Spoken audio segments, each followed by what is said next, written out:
Ce dimanche 27 novembre 2022, le long métrage Le Train, réalisé par Pierre Granier Desfers, sera diffusé à 21h10 sur C8. L'occasion de revenir sur l'histoire d'amour passionné vécue par deux immenses stars du cinéma français sur le tournage. Avis aux amateurs de films historiques. Ce dimanche 27 novembre, C8 diffusera, à 21h10, le film franco-italien Le Train, réalisé par Pierre Granier Desfers et sorti en salle en 1973. Tiré du roman du même nom de Georges Simenon, l'histoire de ce long métrage se déroule en 1940 et s'ouvre au moment où l'offensive allemande débute en Belgique.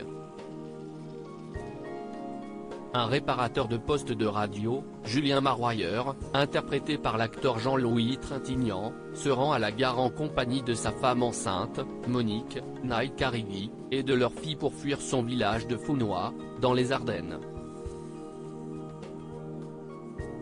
Mais le couple sera séparé dans le train de l'Exode, et Julien est contraint de monter dans le dernier véhicule remorqué du convoi. Dans ce fourgon, le père de famille fait la rencontre d'Anna Kupfe, une jeune juive allemande, dont le personnage est campé par l'actrice Romy Schneider.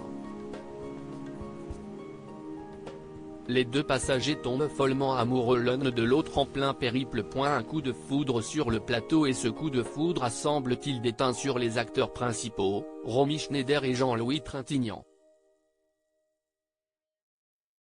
En effet, la réalité a dépassé la fiction, et les deux icônes du cinéma français ont entamé une liaison passionnée sur le tournage du long métrage, comme le rappelle le site Ciné-Série.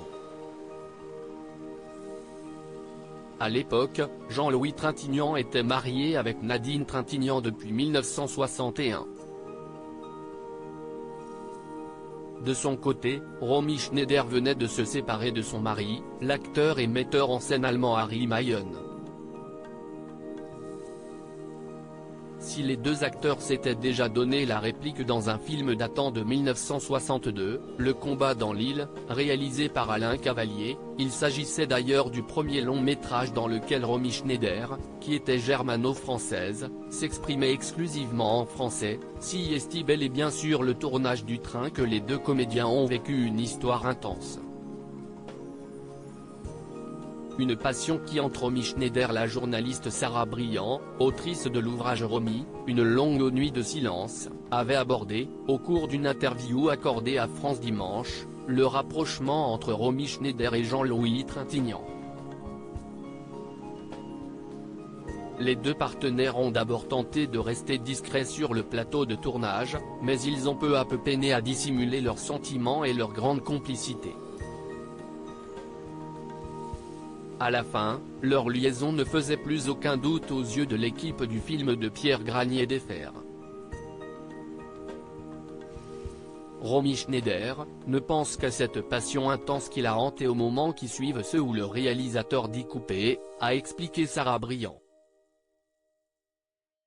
Nadine Trintignant était au courant après 3 mois de relation. Romy Schneider et Jean-Louis Trintignant se sont séparés, laissant l'interprète mythique de Sissi l'impératrice désespérée. L'acteur, décédé en juin dernier, ne souhaitait pas renoncer à la famille qu'il avait fondée avec Nadine Trintignant.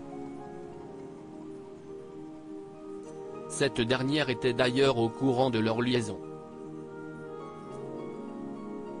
Dans l'émission C'est à vous, diffusée en novembre 2021, la réalisatrice avait en effet déclaré « D'abord, j'aimais beaucoup Romy. C'était vraiment une femme très belle, intelligente, pleine de charme. Et je lui disais, elle arrivera peut-être à te rendre heureux. » La rupture entre Romy Schneider et Jean-Louis Trintignant ne les aura pourtant pas empêchés de jouer à nouveau côte à côte au cinéma, comme dans Le Mouton enragé en 1974 ou encore dans La Banquière, en 1980. Article écrit en collaboration avec 6 médias. À lire aussi Jean-Louis Trintignant, Stéphane Audran, Brigitte Bardot, Romy Schneider. toutes les femmes de sa vie.